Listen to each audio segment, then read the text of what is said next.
Bonsoir et bienvenue en ce samedi 15 mai 2021 et nous en sommes rendus ce soir à la méditation numéro 421 et plus particulièrement à la méditation numéro 135 dans le livre de l'Apocalypse que nous méditons depuis le 1er avril, pardon, depuis le 1er janvier de cette année. Je ne sais pas pourquoi j'ai pensé au 1er avril. Qu'importe. Avant de poursuivre notre méditation du jour, eh bien prions. Père, dans le nom de Jésus, bien-aimé Saint-Esprit, nous venons encore à toi ce soir afin que tout enseignement qui nous est donné, qui sort de ta bouche, eh bien, soit une révélation pour chacun d'entre nous. Oh, que nous ne soyons pas dispersés, que nos pensées soient rendues captives à l'obéissance au Christ et que nous sortions, si besoin est, eh bien, le bouclier de la foi, avec lequel nous pourrons éteindre tous les traits enflammés du malin. Alors, une fois de plus ce soir, nous nous attendons à tes révélations, à ta sagesse surtout, car c'est bien là l'essentiel. Dans le nom de Jésus, merci, bien-aimé Saint-Esprit, pour ta gloire, Père, et ta gloire seule. Amen. Alors, nous sommes toujours dans cette 5e lettre à l'église, de Sardes, que notre Seigneur a donné ordre, eh bien, à l'apôtre Jean, eh bien, d'écrire afin que celle-ci soit bien sûr transmise à l'église de Sardes, aux autres églises, bien sûr, qui étaient tout autour. Eh bien, dans l'Asie mineure, et dont nous avons déjà médité 4 lettres auparavant, donc 4 églises, mais également pour chacun d'entre nous, afin qu'elles nous parviennent, afin que nous méditions, afin que nous parlions et que nous comprenions ce que nous devons faire encore aujourd'hui. La parole dit, mon peuple meurt faute de connaissance. Alors oui, je sais, je l'ai déjà dit, certains ont dit, oui, mais ça c'est pour les pasteurs. Oui, pour les pasteurs, mais aussi quand il n'y a pas forcément de pasteur, pour dire la vérité, eh bien nous devons nous référer à quoi? Eh bien la parole de Christ, à la parole de Dieu, à la parole de notre vivante qui est là et qui a été inspirée, qui nous inspire aussi encore par notre bien-aimé Saint-Esprit. Le peuple, mon peuple meurt faute de connaissance. Le Seigneur ne vient pas rechercher que les pasteurs ou que ceux qui ont un enseignement à donner, mais il vient chercher son église, son rite ni tâche. Il dit une foule immense, et cette foule, c'est ces enfants à notre Père que notre Seigneur vient chercher. C'est ceux sans toute nation, toute race, toute langue, il n'y en aura plus. C'est ceux qui ont reçu le Seigneur comme Seigneur et Sauveur de leur vie. Et hier, et même, c'est ce que nous faisons depuis la méditation sur l'église de Sardes, eh bien, nous méditons bien tout ce qui pourrait dans notre environnement, eh bien, comme ça a été le cas à l'église de Sardes, eh bien, de nous détourner des yeux, détourner nos pensées, détourner également notre enseignement. Ça a déjà été le cas, avec l'église, précédente, lorsque nous avons parlé de l'église de Thyatire et de, cette fausse prophétesse, la femme Jézabel, qui se dit prophétesse. Mais finalement, à chaque église, à chaque lettre, eh ben nous avions pu voir qu'il y avait toujours quelqu'un pour détourner l'enseignement. Ces faux apôtres, ces faux prophètes dont la parole, eh bien, nous parle notamment, eh bien, au travers des épîtres de Paul, même quand il parle aussi à Timothée, mais pas que. Et hier, à un moment donné, parce qu'on parlait, eh bien, qu'il fallait, comme la parole nous le dit, d'être vigilant, d'affermir nous-mêmes, mais aussi le reste, mais aussi, tout comme nous l'avions vu dans le premier verset, eh bien, simplement, de ne pas avoir simplement que le renom, c'est-à-dire l'apparence, Et on a parlé hier, à un moment donné, lorsqu'on parlait des faux prophètes, afin de pouvoir marcher avec notre Seigneur Jésus, eh bien, il fallait être pur, de ne pas avoir souillé nos vêtements, c'est-à-dire nous-mêmes, et donc de faire attention de toujours bien demeurer dans la parole de Christ. Et on a abordé, on aurait pu en prendre plein, et j'ai parlé des témoins de Jéhovah. Des témoins de Jéhovah qui sont un peu partout. Pas loin de chez nous, nous en avons à quelques dizaines de kilomètres, même pas 10 kilomètres, à 16 kilomètres, pas loin de chez nous. Et il est important, finalement, parce que je vous avais parlé vite fait, en disant parce que je voulais pas m'appesantir dessus hier, en tout cas, qu'ils ne croyaient pas en Jésus. Alors c'est pas tout à fait cela, mais je voulais pas détailler hier. Mais finalement, eh bien, ça m'est revenu encore pendant la nuit, etc. et encore aujourd'hui. Et finalement, j'avais cette certitude qu'il fallait finalement parler des témoins de Jéhovah afin de voir la nuance, la subtilité avec laquelle ils approchent les gens et ils sont tenaces. Et c'est vrai qu'ils ont finalement eh bien, ce renom, c'est-à-dire cette apparence. Il n'y a pas longtemps, on avait vu avec mon épouse un reportage, vous avez l'habitude, hein, on voit quelquefois régulièrement des reportages, et là c'était sur une ville, ils appelaient celle-là la ville fantôme, en Chine. Une ville qui pouvait accueillir, je crois, au minimum 1 million d'habitants. Mon épouse me fait signe que oui, donc c'est bien, je ne me trompe pas. Et finalement, elle était belle cette ville. Il y avait un très bel aéroport quand on arrivait qui était tout neuf, flambant neuf. Il y avait des personnes, il y avait des beaux parkings, il y avait des personnes aux caisses, enfin au moins une, pour sortir de l'aéroport et donc pour lever la barrière. Mais il n'y avait pas de voiture dans ce parking. Il n'y avait personne dans cet aéroport. Il n'y avait que 1 ou 2 avions qui étaient là où il n'y avait personne dedans. Et finalement, eh bien, la voiture continuait, emmenant ces journalistes en tout cas, et il n'y avait personne dans les rues. Il y avait il y avait des personnes qui nettoyaient les rues, ces grandes avenues. Mais il n'y avait rien, pas de voiture, pas d'embouteillage, rien du tout, et c'était à l'heure de pointe. Il y avait des belles résidences, flambant neuves. C'était joli. Mais il n'y avait rien, pas d'habitants.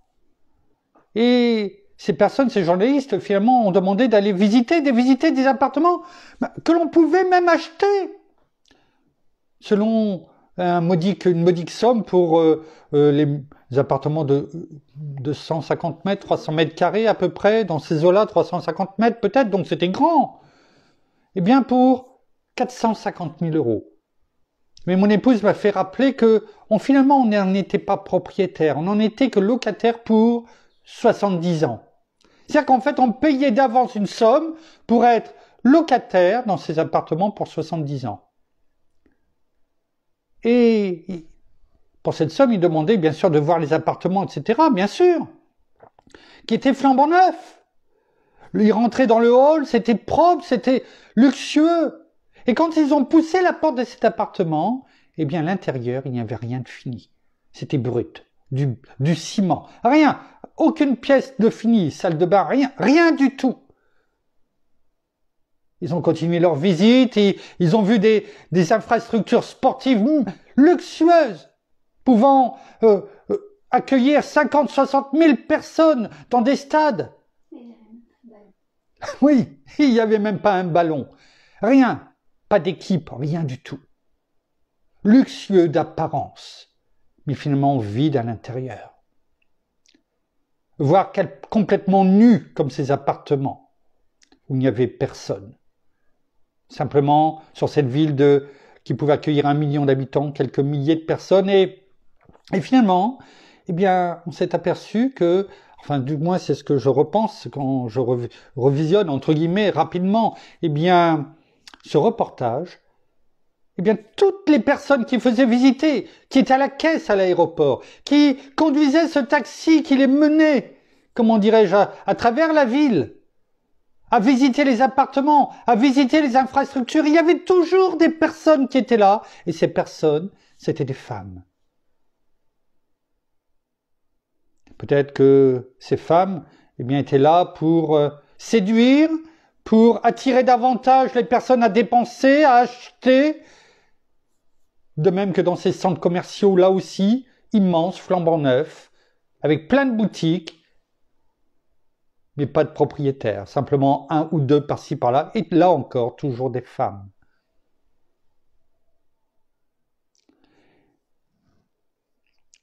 L'apparence, le renom.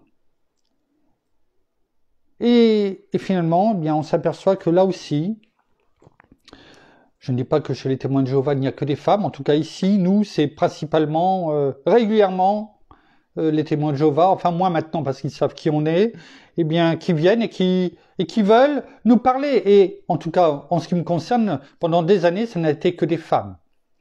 Là où je vous parle, à 15-16 km dans une ville pas loin de chez nous, ils ont même un temple là-bas, et ils font à des carrefours, eh bien ils mettent leur publicité, leur livret qu'ils vendent, qu'ils donnent, et là encore, à chaque fois je ne vois que des femmes. Le renom, l'apparence. Et hier, finalement, en passant vite, eh bien, ce n'était pas tout à fait exact ce que je vous ai dit, même si finalement, à la fin, ça revient au même. Et on va prendre pendant peut-être 2-3 méditations, bien comprendre qui sont les témoins de Jéhovah. Parce que finalement, on a parlé de toutes ces divinités qui étaient autour de Sardes. On a fait bien sûr le rapprochement avec ce qui existait aujourd'hui et comment ça a été changé de nom, etc. Mais encore existant aujourd'hui. Mais finalement, les témoins de Jéhovah, en ce qui nous concerne, en tout cas, eh bien, sont encore plus proches de nous. Et il est bon de connaître ce qu'ils disent, ce qu'ils pensent, afin de pouvoir avoir cet enseignement nécessaire, afin de ne pas être attiré par une apparence, mais des coquilles vides à l'intérieur et des mensonges. Car c'est bien là tout l'enseignement de l'Église, du message et de la lettre à l'Église de Sardes et à nous-mêmes. Ce 5e message, c'est ça. Fais attention, sois vigilant. Ne te laisse pas avoir par toutes ces divinités ou ces faux prophètes. Alors, à partir d'aujourd'hui, pendant le temps de finir cette méditation sur les témoins de Jéhovah, eh bien, nous allons en parler afin de comprendre comment l'ennemi est malin et comment il conduit des personnes à attirer du monde et finalement attirer ces personnes à la mort tout simplement. Alors, aujourd'hui, on va commencer l'aperçu historique. Alors, très bref, on ne va pas rentrer dans le détail de tout, mais on va surtout comparer, après cet aperçu historique, ce qu'ils pensent, ce qu'ils disent, et ce que surtout la parole dit, parce que c'est la parole qui a le dernier mot, toujours. Et c'est ce que nous allons faire pendant ces prochaines méditations. Alors tout d'abord, un bref aperçu historique de d'où vient et comment est né, entre guillemets, sont nés les témoins de Jéhovah. Alors, déjà, le nom du mouvement a été tiré d'un passage biblique du livre d'Ésaïe. Ésaïe, vous connaissez, et notamment dans le chapitre 43 au verset 10. Tous les versets, à part celui-ci qui est dans la Louis II 1910, mais tous les prochains versets que l'on lira sont tirés de la version Colombe, celle que je vous parle, dans laquelle on regarde la parole au jour le jour. Et ce verset dit ceci, il est écrit « Vous êtes mes témoins, dit l'Éternel. Vous et mon serviteur que j'ai choisi, afin que vous le sachiez, que vous me croyiez et compreniez que c'est moi. Avant moi, il n'a point été formé de Dieu, et après moi, il n'y en aura point. » Et c'est sur ce verset que sont nés les témoins de Jéhovah. Ils sont partis du fait qu'en hébreu, le nom de l'Éternel, donc que l'on a cité, vous êtes mes témoins, dit l'Éternel. Eh bien, en hébreu, le nom Éternel se dit Jéhovah ou Yahweh. Et donc, ils sont partis en prenant Jéhovah. Vous êtes mes témoins, dit Jéhovah. Et vous et mon serviteur que j'ai choisi. Et ce mouvement a commencé en Amérique du Nord, comme on avait parlé des Nicolaïtes et de la secte, notamment. Je vous laisse aller les revoir. Et ce mouvement a commencé en Amérique du Nord au XIXe siècle. Son fondateur fut Charles Taze Russell, qui est né en 1832 et qui est mort en 1916. Donc pratiquement tout au XIXe siècle. Il était commerçant de profession et il a été après appelé le pasteur par ses adeptes. Il a eu des contacts avec des adventistes. Russell parvint vers 1870 à la conclusion que le retour de Jésus-Christ aurait lieu à partir de 1874. Il est né au bon moment, hein, et que son règne de 1000 ans, ou millénium, hein, donc que l'on trouve dans le livre de l'Apocalypse, notamment au chapitre 20, serait établi en 1914. Où il y a eu finalement la guerre de 14-18. Il publia ses recherches dans 7 volumes sous le titre général « Études des Écritures » ou « Aurore du Millénium ». Ça, c'était le début. À sa mort, Joseph Franklin Rutherford, qui lui, est né en 1869 et décédé en 1942, lui succéda. Il était, quant à lui, non pas commerçant, mais avocat, et reçut le titre de juge. Après le pasteur, le juge. Ce fut ensuite, on passe, bien sûr, je ne rentre pas dans le détail, c'est plus pour vous donner un petit peu comment ça s'est passé. Ensuite, ce fut Nathan Homer Knorr, qui n'a rien à voir avec les soupes, les épices, les soupes, etc., de la marque Knorr, quoique, qui est né en 1905 et qui est décédé en 1977 et qui prit donc la tête du mouvement. Ensuite, il n'y en a plus eu, parce que c'est un conseil d'anciens, on va dire, qui aujourd'hui, dirige toutes, les témoins de Jéhovah à travers le monde, et ce n'est plus une personne en particulier. Mais ils ont continué à suivre l'évolution. Il y a 2 périodiques, je parle de ces périodiques parce que c'est ceux-là que les témoins de Jéhovah, quand ils viennent vous voir, distribuent, qui s'appellent la Tour de Garde et Réveillez-vous. C'est tiré notamment d'Ésaïe 21.8 et de Ésaïe, toujours 52, verset 1er. Et ces 2 périodiques sont publiés en plusieurs langues. En 1982, le tirage total des 2 périodiques était de plus de 455 millions d'exemplaires. Il y avait également, dans cette même année, presque 33 millions de livres et de brochures ont été publiés cette même année. Cela montre combien étaient distribués tous ces périodiques et ces livres et combien ils essayent d'inonder le marché mondial et combien, malheureusement, d'âmes se sont perdues. En 1950, a commencé à apparaître en anglais leur version des Saintes Écritures sous le titre « La traduction du monde nouveau ». Le monde nouveau, c'est comme ça qu'ils appellent leur Bible, leur version de la Bible. Et une nouvelle édition révisée est sortie en 1961.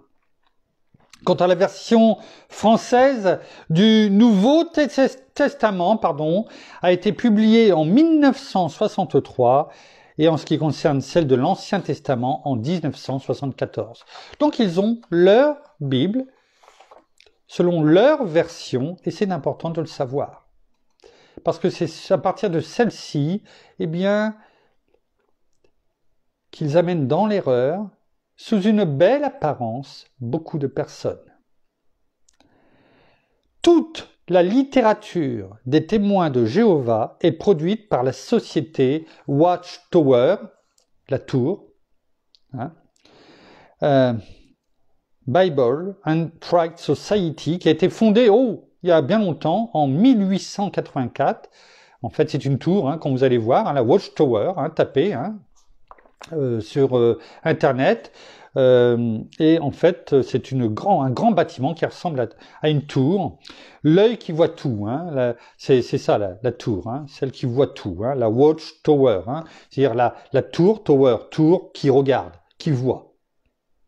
Hein, c'est ça. Cela fait étrangement rappeler l'œil qui voit tout des francs-maçons, enfin l'œil du diable. Hein, seul cet œil de l'Égypte également, comme de par hasard. Hein. À un moment donné, cette Watchtower a pris le nom également où il y a eu un deuxième nom qui était l'International Bible Students Association, qui était l'association internationale des étudiants de la Bible.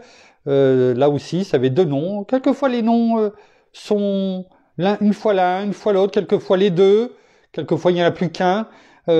Exactement lorsque l'on avait fait les méditations sur l'Inécolaïte et puis toutes ces sectes que l'on avait parlé, notamment de la famille qui a passé, qui a pris d'autres noms, etc. Mais c'était la même chose. Et c'est notamment cette association des étudiants de la Bible, c'était en 1914. Et le siège du mouvement, où est-ce qu'il se trouve, le siège social, on va dire, de ce mouvement, ainsi que la maison d'édition qui se trouve là-bas également, eh bien, se trouve à Brooklyn, à New York, aux USA. Voilà un petit peu déjà la première partie. Et selon, pour terminer, eh bien, sur comment dirais-je, l'historique des témoins de Jéhovah, eh bien, selon les statistiques publiées, j'ai été voir, publiées par les témoins de Jéhovah, mais qui sont repris par des sites sans Wikipédia, etc. Eh bien, il est estimé que le nombre de leurs adhérents s'élève aujourd'hui, alors quand je dis aujourd'hui, c'était en 2020, donc il n'y a pas longtemps, à plus de 8 millions de membres. 8 695 808, c'est ce qui est le chiffre qui est inscrit sur le site des témoins de Jéhovah. Ceci répartis dans 240 pays, et avec environ, enfin même eux précisément, 120 387 assemblées. Ce sont les chiffres que vous pourrez trouver en allant voir, je ne les ai pas inventés, c'est leurs chiffres. Les membres actifs du mouvement sont formés comme témoins, on l'a vu tout à l'heure, eh bien, dans le verset qui a été à l'origine, le verset 43 d'Ésaïe 43, chapitre 43, verset 10, vous êtes mes témoins. Donc, eh bien, tous ces membres actifs sont formés comme témoins en suivant des cours accélérés et des réunions régulières, telles que les rassemblements dans les salles du royaume, parce qu'ils appellent pas ça le temple, ils appellent le royaume, donc dans les salles du royaume, notamment le dimanche, les études des livres du mouvement, bien sûr, qui sortent de la Watchtower dans chaque district ont lieu le vendredi. Les conférences des assemblées du district, c'est-à-dire les assemblées internationales de la volonté divine des témoins de Jéhovah, ont lieu chaque année dans plusieurs parties du monde. Ce que l'on peut dire, en tout cas, et c'est pourquoi il est important de connaître tout cela, pas de le savoir par cœur, mais d'être au courant, eh bien, on peut dire que l'on constate que le mouvement est bien organisé et qu'il s'est développé d'une façon extraordinaire en un siècle.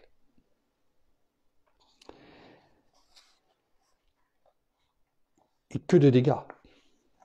Que de dégâts. Et c'est un petit peu tout cela que l'on va voir, combien ils ont manipulé la parole, en laissant l'apparence qu'ils croyaient comme toi et qu'ils ont la vérité. Parce que la parole, pour eux, eh bien, c'est une évidence. Ils sortent des versets de leur contexte pour en faire un prétexte à leur Bible et à leur façon de voir les choses. Il n'y a qu'une seule façon de voir les choses, la Bible. Non pas leur Bible, la Bible. Et nous allons voir ce que disent les témoins de Jéhovah lorsqu'ils viennent vous visiter, lorsqu'ils viennent frapper, lorsqu'ils viennent sonner. Ils sont insistants. Ils peuvent passer toutes les semaines pendant de longues années. S'ils ont vu, qu'ils vous ont harponné, que vous êtes peut-être une personne fragile ou âgée, Et croyez-moi, ils viendront. Parce qu'ils rendent des comptes sur le nombre de visites, ils inscrivent, ils donnent des rapports, ils doivent suivre les gens. C'est important pour eux. Donc nous allons voir ce qu'ils disent et surtout, en contrepartie, ce que dit la parole. Et on verra. Et avec ça, eh bien, je peux vous garantir que vous aurez tout ce qu'il faut pour répondre, pour leur répondre. Et croyez-moi, à ce moment-là, ils ne viendront même plus vous embêter. Parce que vous répondrez non pas ce que vous pensez, parce que là, ils sont exceptionnellement formés à cela. Mais vous répondrez au travers de la parole, ce que dit la parole, et là, par contre, croyez-moi, ils abandonneront.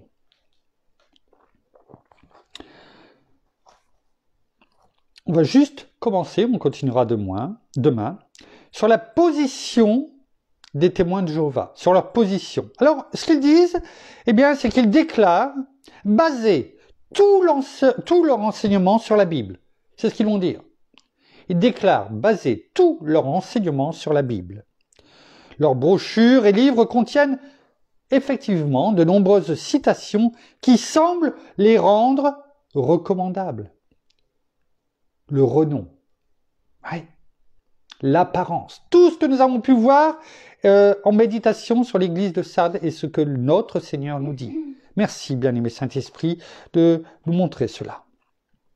Ils disent que, et là, c'est leur parole, que ce livre, c'est-à-dire la Bible, est vraiment le guide que Dieu a donné aux hommes. Une lampe à nos pieds, une lumière sur notre sentier. On ne va pas dire que c'est faux. Vous avez vu cela, et on verra au fur et à mesure, cela ressemble étrangement au serpent quand il parlait à Adam et à Ève. Ou à Ève et à Adam. Une partie vérité et la grosse partie mensonge qui mène à la mort. Finalement, on va s'apercevoir dans les méditations à venir, que c'est exactement la même chose. L'apparence de la vérité, et aussitôt que l'on commence à gratter et savoir où aller, c'est d'où l'importance de nos méditations et de la parole surtout à chaque méditation, parce que c'est elle qui est le juge, la parole, et non pas un homme, on s'aperçoit très vite comment il manipule la parole de façon, comment dirais-je, vicieuse.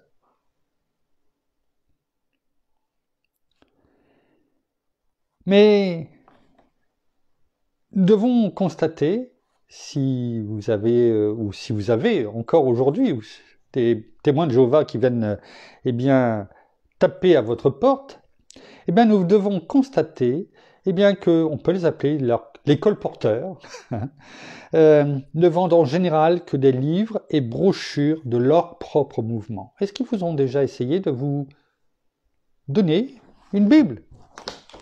Celle-ci ou une toute simple que l'on peut avoir aujourd'hui pour 1 €, en version Louis II révisée ou autre, nouvelle Bible seconde. Est-ce que vous savez les Bibles blanches avec un liseré rouge? Je ne l'ai pas là sous la main, je vous la montrerai demain matin. Est-ce que vous l'avez vue? Est-ce qu'ils vous en ont donné une? Ou contre 1 € symbolique? Jamais. Jamais. La seule chose qu'ils vous tendent, c'est leurs brochures, voire leurs livres, qui contiennent de nombreuses citations, oui, qui semblent les rendre recommandables. Oui. Et tout cela, bien sûr, ce sont les livres qui sont édités par la Watchtower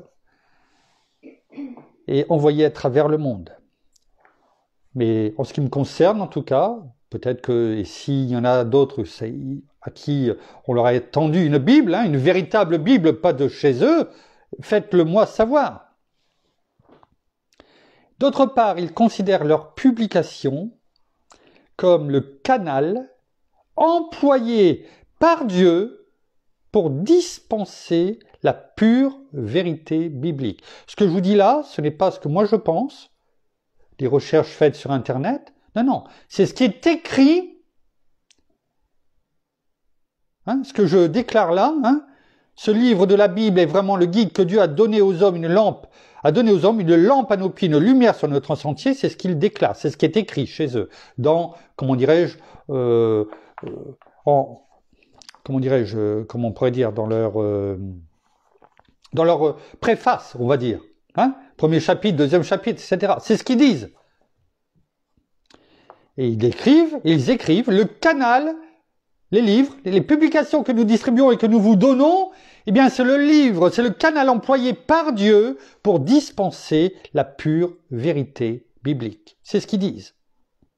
Leur fondateur, Russell, hein, dont on a parlé tout à l'heure, qui était commerçant, qui se désignait lui-même, hein, comme la lumière que Dieu a envoyée pour éclairer la parole de Dieu. C'est ce qu'il a déclaré en 1910. Vous voyez déjà. Sur quoi est basée la pratique des témoins de Jéhovah? Leur fondation, ce n'est pas la parole, ce n'est pas Christ, ce n'est pas notre Père, ce n'est pas le bien-aimé Saint-Esprit. Il dit qu'il a été désigné comme la lumière que Dieu a envoyée pour éclairer la parole de Dieu.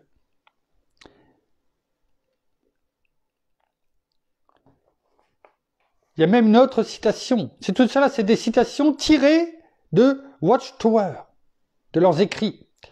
Il est écrit, vous ne pouvez pas comprendre la Bible, la parole de Dieu. Vous ne pouvez pas la comprendre. Vous ne pouvez pas comprendre la Bible si vous ne lisez pas mes livres, ceux que Russell a écrits. Hein, donc on n'a pas détaillé. C'est-à-dire, si vous ne lisez pas mes livres, vous ne pouvez pas comprendre la Bible. Ce n'est pas ce que nous parle la Bible. Hein. Un ancien adhérent de la secte, M. William Schnell, affirme, je lis, que chaque membre doit obéir inconditionnellement à la Bible telle qu'elle est interprétée officiellement par ses dirigeants. Il précise aussi dans son livre « 30 ans comme esclave de la tour de garde », c'est comme ça que ça s'appelle, la Watchtower, c'est sous-entendu, en français c'est la tour de garde. Il a quand même passé 30 ans, hein. Ce n'est pas rien. Il dit que le mouvement ne retient qu'environ 6% des Saintes Écritures. 6%. Quelqu'un qui a passé 30 ans. Hein. Et 30 ans chez les témoins de Jéhovah, je peux vous garantir que il a été formaté. Nous verrons demain, à ces citations de la Bible, de leur Bible, c'est-à-dire que vous ne pouvez pas comprendre la Bible si vous ne lisez pas mes livres, hein, que tout ce que nous avons pu lire, eh bien, nous verrons demain ce que la parole, la vraie, nous dit à ce sujet. Il est bon de savoir tout cela parce que c'est pour bien comprendre ce mouvement et ne plus être embêtés nous-mêmes quand ils viendront. Mais c'est aussi au travers de cela, et moi en tout cas, toute l'après-midi, j'ai préparé ces prochaines méditations sur les témoins de Jéhovah en recherchant sur Internet, hein, ce n'est pas des choses que j'ai inventées. Et finalement, au travers de cela, non seulement ça m'a permis de mieux les comprendre, comment ils agissaient, et surtout, parce que c'est là le plus important, cela m'a permis de faire un grand voyage encore au travers de la parole et de voir combien notre bien-aimé Saint-Esprit nous attire à recevoir et à comprendre ce que le Seigneur nous a donné, afin que par notre bien-aimé Saint-Esprit, dans le nom de Jésus, nous soyons enseignés, fortifiés et que nous soyons rendus suffisamment armés afin de pouvoir tenir ferme. N'oublions pas que le Seigneur nous dit, notre Père nous dit dans Éphésiens 6, versets 10 à 18, de prendre quoi comme arme? Comme arme offensive, la seule arme offensive qui est l'épée de la parole, enfin l'épée l'épée de l'esprit, merci, qui est la parole de Dieu. Alors, nous ne devons pas faire que de nous défendre. Bien sûr, nous avons besoin de toutes ces armes défensives, on ne va pas revenir dessus, mais nous avons aussi, et surtout besoin aussi, de pouvoir attaquer, d'être offensifs, d'être dans l'action, pour pouvoir avancer. On se défend, et on attire, et on avance contre notre ennemi, parce que nous connaissons, parce que la parole, la vraie, la seule, nous est inspirée, révélée, chaque jour, par notre bien-aimé Saint-Esprit dans le nom de Jésus, afin que nous devenions, que nous soyons nourris par une nourriture solide, et que nous soyons, oui, cette lumière dans le monde, ce sel de la terre, la lumière du monde, afin de pouvoir porter haut et fort le témoignage, le vrai, le véritable, qui est notre Seigneur Jésus. Merci Père, merci Seigneur, merci bien-aimé Saint-Esprit. Une fois de plus, pour ce cheminement que tu nous permets de faire, qui n'était pas prévu au programme, à notre programme, mais nous nous laissons conduire. Et si nous devons passer 3 méditations, 4 méditations, pour passer en revue tout cela, qu'importe. C'est que nous en avons besoin afin que ta parole nous éclaire toujours davantage. Merci Père, merci Seigneur, merci bien-aimé Saint-Esprit. Nous terminons par la prière. Merci Seigneur, encore pour ton enseignement. Merci encore pour toutes ces explications. Merci parce que tu enlèves vraiment tout voile, bien-aimé Saint-Esprit, qui est devant nos yeux et vraiment tu ouvres nos yeux, mais aussi nos oreilles, afin que nous puissions non seulement voir la vérité, mais aussi la comprendre et comprendre tout peut-être ce qui nous a été caché ou dissimulé pendant tant d'années, pendant tant de temps. Et maintenant, il est vraiment temps de faire la lumière sur tout ce qui a été caché et que la lumière luise, que tu luises, Seigneur, dans nos vies. Alors oui, merci parce que vraiment tu nous permets d'être là et surtout de nous mettre en garde contre tous ces esprits bien de division, mais aussi ces esprits également d'erreur, mais aussi de mensonges, et que toute hypocrisie, tout mensonge qui peut simplement nous faire obscurcir notre esprit, mais aussi nous faire chuter et vraiment nous écarter de ta véritable parole, de ce que tu veux pour chacun d'entre nous, de tous les bienfaits, de tout ce que tu veux pour tous tes enfants, simplement de nous écarter de tout cela.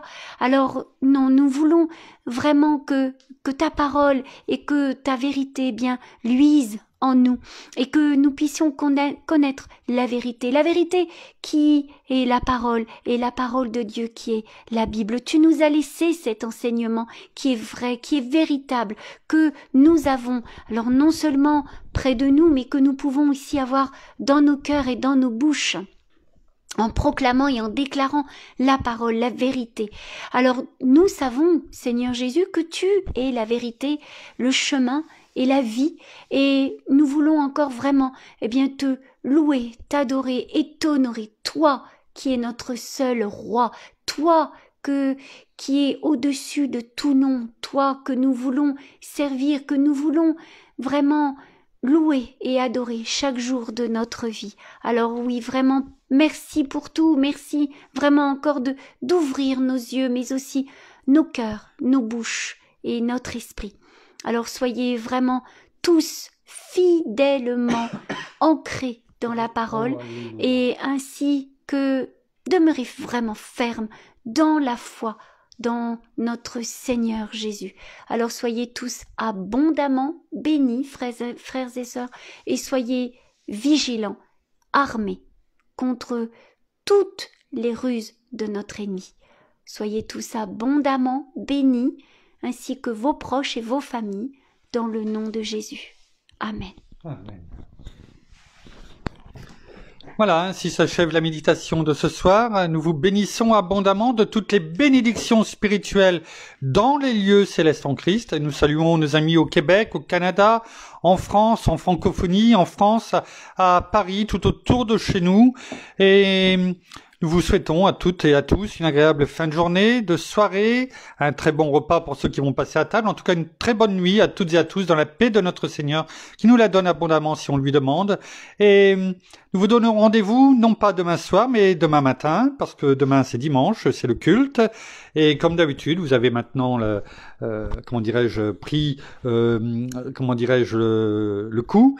Nous allons vous faire parvenir, le lien pour les louanges, en tout cas que notre bien-aimé Saint-Esprit a donné à mon épouse, afin que nous puissions louer notre Père, notre Seigneur, notre bien-aimé Saint-Esprit demain. Vous pourrez le faire, en rajouter si vous le souhaitez, qu'importe, le faire à n'importe quel moment que vous le souhaitez. En ce qui nous concerne, nous prenons l'antenne, si je puis m'exprimer ainsi, à 11h45, comme d'habitude. Et nous continuerons notre parcours, notre méditation sur les témoins de Jéhovah, ce qu'ils disent et surtout en contrepartie, ce que la parole révèle pour mettre à bas, balayer ces fausses doctrines et que nous en soyons débarrassés si tel doit être le cas, afin même nous aussi, non pas simplement les balayer tout simplement pour les rejeter, mais également pour pouvoir laisser notre bien-aimé Saint-Esprit, si on leur répond, touché, transpercé par l'épée de l'Esprit qui est la parole de Dieu, aussi leur cœur. C'est aussi cela, et il y en a aussi beaucoup qui partent, même si ce n'est pas, quand on les écoute, aussi facile que cela. En attendant, à demain, passez une bonne fin de journée, et on se retrouve demain au culte. Au revoir.